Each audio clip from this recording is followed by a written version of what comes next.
ভালো করে শুনে যাবেন হাজিরিন, তিনি তাহেরা, তিনি তৈয়্যিবা, তিনি সেই মহিয়সী নারী। জাহিলিয়াতের জমানাতে এত সুন্দর পর্দা আম্মা জানের মতো আর কেউ করে নাই। একসাথে করুন আল্লাহু আকবার।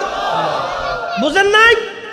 তাহেরা তৈয়্যিবা আমি বলি নাই, রাহমাতের নবী বলেছেন তাহেরা তৈয়্যিবা। জাহিলিয়াতের জমানাতে আম্মা জান খাদিজার মতো পর্দা কারো নসিব হয় নাই। এত পর্দা নিশীন ছিলেন যে আল্লাহ রাসূল সার্টিফিকেট দিয়েছেন তাহেরা তৈয়্যিবা।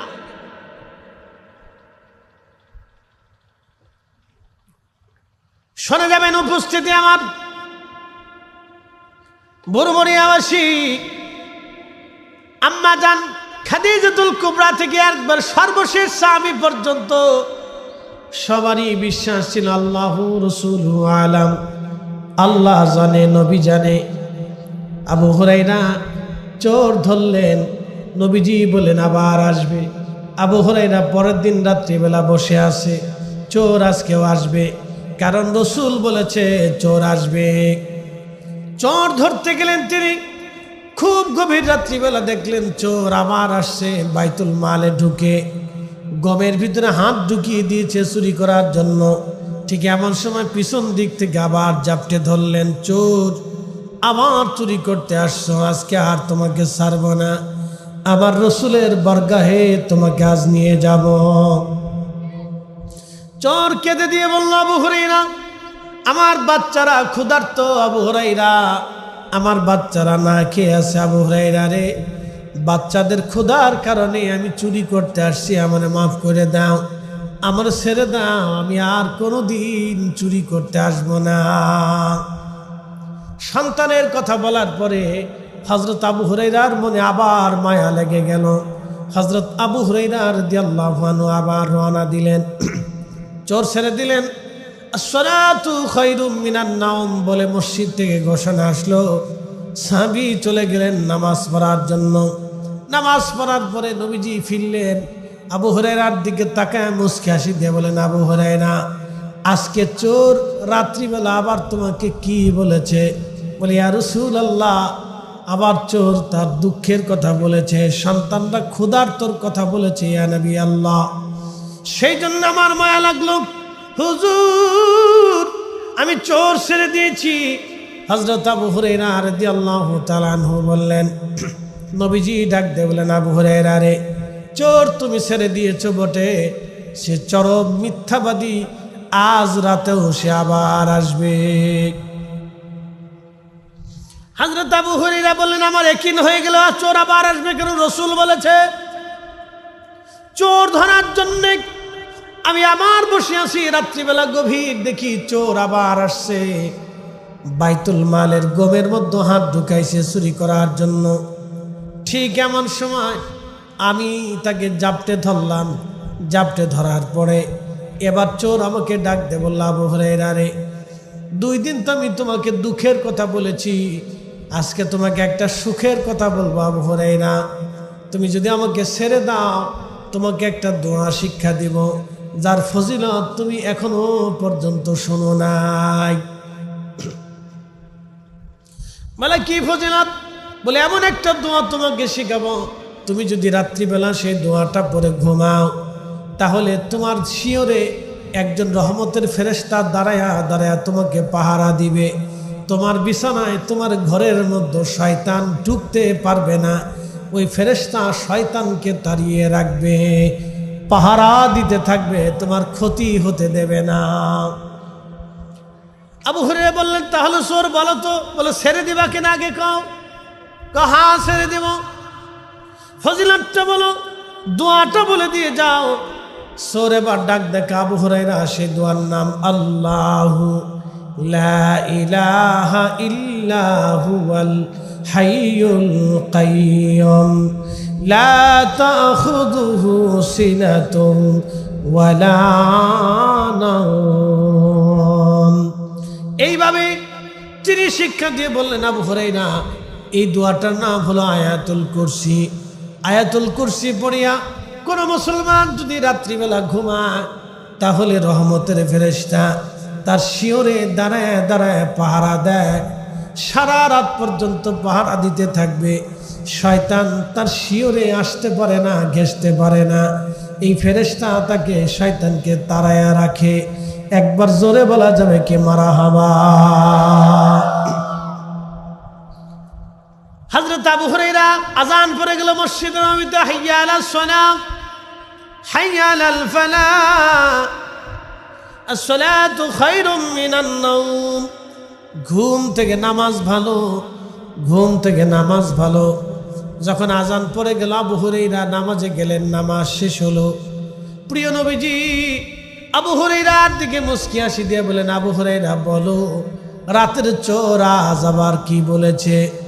বলি ইয়া রাসূলুল্লাহ, আজকে দুঃখের কথা বলে নাই নবীজি, আজকে আমাকে একটা দোয়া শিখাই দিয়ে গেছে, যে দোয়ার কারণে আমি চোর আজকে ছেড়ে দিলাম। নবীজি বললেন, আবু হুরায়রা কি দোয়া বলো?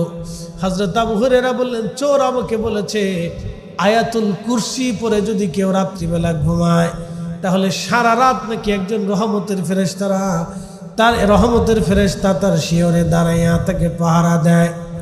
সারা রাত্র ভরে ভরে পাহারা দিবে, সারা রাত্র পাহারা দিবে, সারা রাত। এই সারা রাতের ভিতরে শয়তান তার কাছে আসতে পারবে না।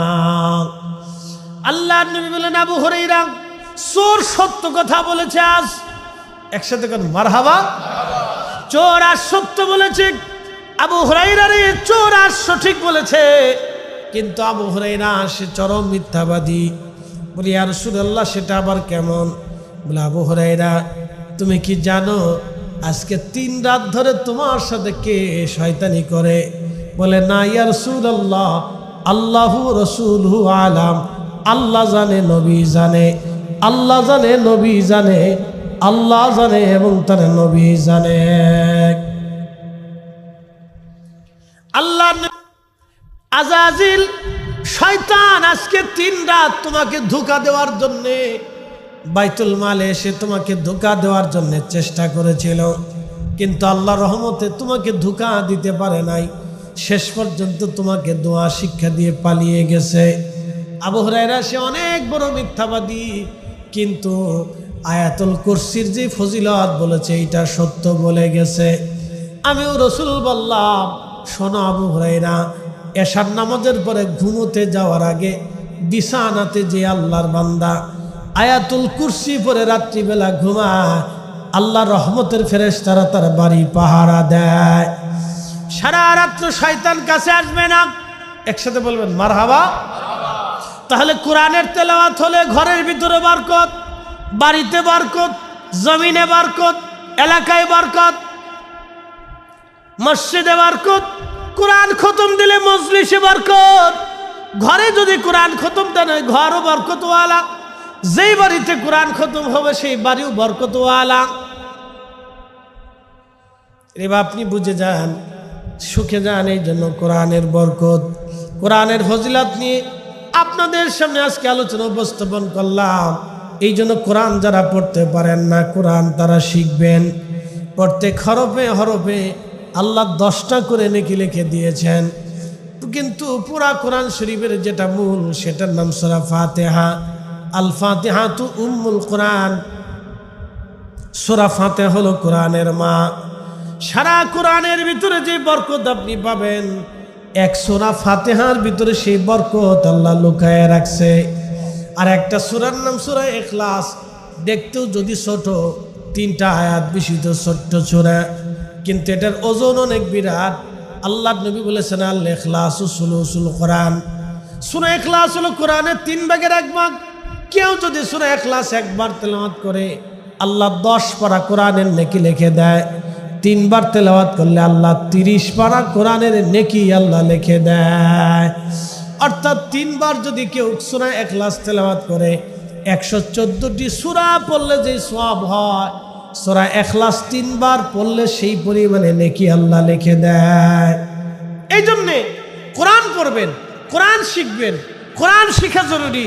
এই কোরআনের খেদমত, এই মাদ্রাসাকে সন্তানের মতো আদর করবেন।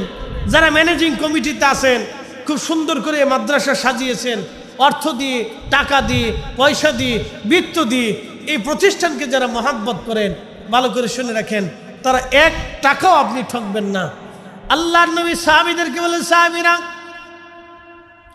মান ক্বারা আল কুরআন ফাস্তাজহারাহু ফাআল্লাহ হালালাহু ওয়া হাররামা হারামাহু ওয়া দাখালাহুল জান্নাহ। যে আমার উম্মত কোরআন শরীফ মুখস্থ করলো, কোরআনের বিধান হালালকে হালাল জেনে হারামকে হারাম জেনে নিজের জীবন অতিবাহিত করলো, আদাখালাহুল জান্নাহ, আল্লাহ তাকে জান্নাতি বানিয়ে দেবে।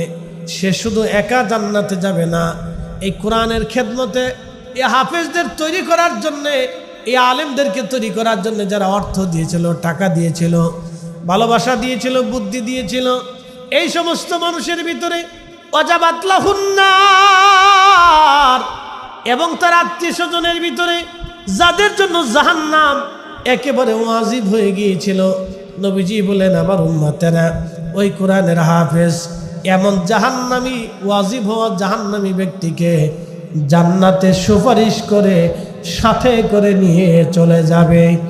একসাথে জোরে বলেন আল্লাহু আকবার। এই জন্য হয় কোরআনের হাফেজ হন, না হয় কোরআনের খাদেম হয়ে যান, আর না হয় কোরআনের খেদমত করে আপনি খেদমত করেন, না হয় মাদ্রাসায় আপনারা যারা দিয়েছেন তারা লাভবান হয়েছেন, যারা দেন নাই তারা আপনারা ঠকে গেছেন। যারা দিছেন তারা লাভবান, যারা দেন নাই তারা ঠকছেন। যারা দিছেন তারা দিচ্ছেন, কারণ অর্থ কেউ বাড়ি নিয়ে যেতে পারে না, অর্থ কেউ কবরে নিতে পারে না, অর্থ এটা স্থায়ী না, এটা অস্থায়ী।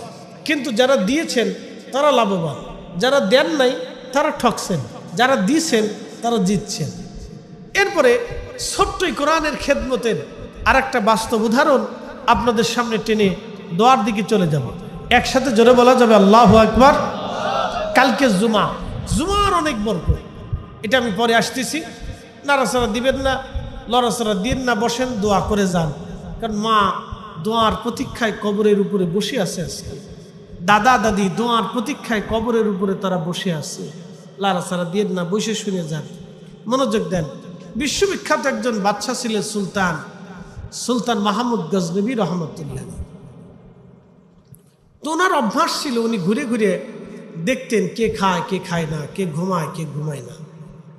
সারা অঞ্চল তিনারা ঘুরে ঘুরে দেখতেন।